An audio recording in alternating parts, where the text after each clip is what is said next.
Greetings, everybody. It's Jim. Start the music. Let the parades begin because I have survived a David Pulver adventure. Let the celebrations commence. Okay. Of course, I would say this is kind of almost a cliche when talking about David Pulver stuff, but this was a lot of fun. You'll hear me say it in every video. But this time we're going up against a little bit of vampire hunting, and it is one of the earlier adventures, but let's just get right into it. Today, I'm going to be going over with you about why you should be using Vampire Hunter Belladonna from Gaming Ballistic by David Pulver. Now, as I said, this comes from the first batch of 5 modules that Gaming Ballistic did for the fantasy trip. This actually is a sequel to another module in that first 5, and that is called Iron Skull Castle, okay? Belladonna, the main character in, of course, Vampire Hunter Belladonna, is actually a servant inside the castle, but she does take place in that module, in that thing. She can die in that episode, or in that module, I should say. But in Vampire Hunter Belladonna, it's a solo adventure, and the idea is that even though she's a maid and a cook for people at Iron Skull Castle, she actually moonlights as a vampire hunter, and she's convinced her boss to take a 3-week furlough to learn some more cooking skills, but little does her boss know that when she's seasoning steaks, they're not the ones you eat, it's the ones you stab in the heart of a vampire. Now, the 21 days that Belladonna has is more than just a storyline. It's actually an integral part of the game.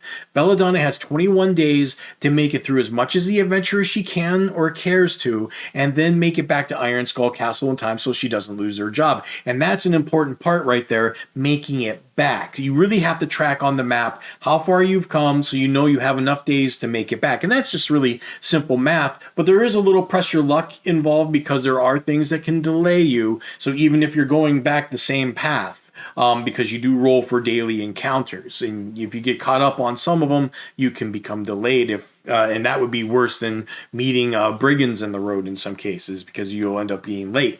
Now, the thing is, you don't have to worry about your mapping expertise too much, just the basics, because this is actually the predecessor for Dragon Hunt, and they both worked on the same mechanic. Basically, it's not like Death Test where they're trying to get you lost a little bit by messing you around.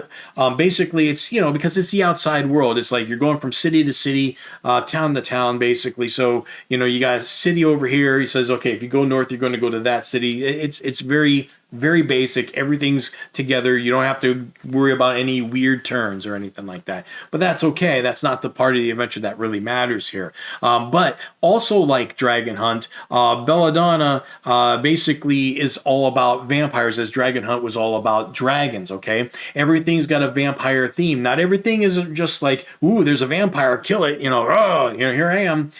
There's a little bit more involved. There's a lot of theme here, and everything it may be about vampires or related to vampires, but it's just not blatantly about vampires, and that takes some good skill. Now, Belladonna starts with a bone maid servant, a skeleton, that her mistress gives her to accompany her to protect her from the evils of the road, not knowing full well that Belladonna has every intention of getting in harm's way, okay? Now, I think this is a brilliant move in 2 ways. One, I just like the idea of having more than one character getting into combat situations. One-on-one combat is very dry and boring, and at least 2 people can make it so David can throw more adversaries at you and mix it up a bit, okay? And you feel like some action's going to happen, and I had some exciting spots in this indeed. The second thing is, he doesn't just give you a companion, he gives you a companion that's a little bit limited in a special way.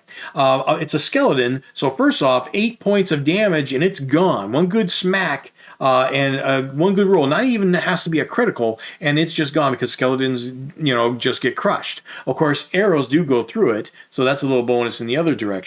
But another thing is, the only way that it can heal that I know of is by healing potions. I don't think a Physicker, is that how you say it, by the way? I don't know how to say that word. Physicker. I'm not sure. Tell me in the comments down below. Use a phonetic guide. Tell me how that happens, because I can't find it. But anyway, you can't use a Physicker to heal it that way. How could you, right? It has to be magic, so only a healing potion would do the trick. So it's very limited. It's a limited time. She's like a McRib sandwich. She's around for a limited time only. And you will use her as such. Get in front. Now, Belladonna intrigues me a little bit because I wonder why she sticks around in Iron Skull Castle when she's obviously so competent. I mean, she's a 38-point character, right? And she's got skills all around, courtly graces, this, that, the other thing, not just combat. So she's not solely combat heavy, but she's very competent enough, obviously, to be a vampire hunter.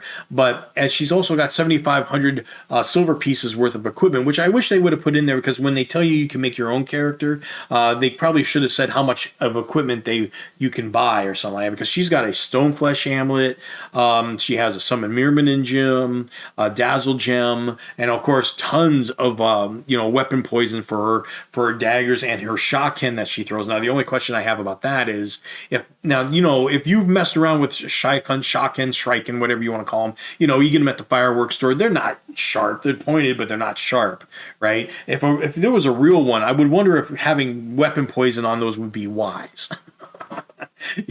Or maybe they just goes real deep. It goes real deep into it and not on the tips. Not sure. I'm not the expert. I ain't no ninja. It's just a question.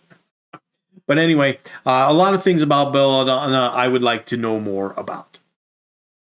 So another piece of information here is Gaming Ballistic is releasing its pre-order page for Tower of the Moon, their new adventure for the fantasy trip. And it's not going to be done on a Kickstarter this time. It's going to be done by BackerKit, the guys that usually do the surveys at the end.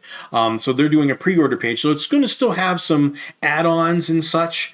So it'd be interesting to see if it still generates the same amount of hoopla. Okay. The reason I wonder about that is because, I do work with Columbia Games and a number of other clients. And the thing is about that is it does get outside eyeballs that have never seen you before. While something like this, I'm wondering if it's just going to get the base, the people who already know you. And that's okay. Like, I work with Columbia Games and they have a strong list. They don't need Kickstarter really. They could just go, dink, we're doing this. And all of a sudden they get $50,000. It just happens. However, I can tell you, we always get new people though when we do a Kickstarter.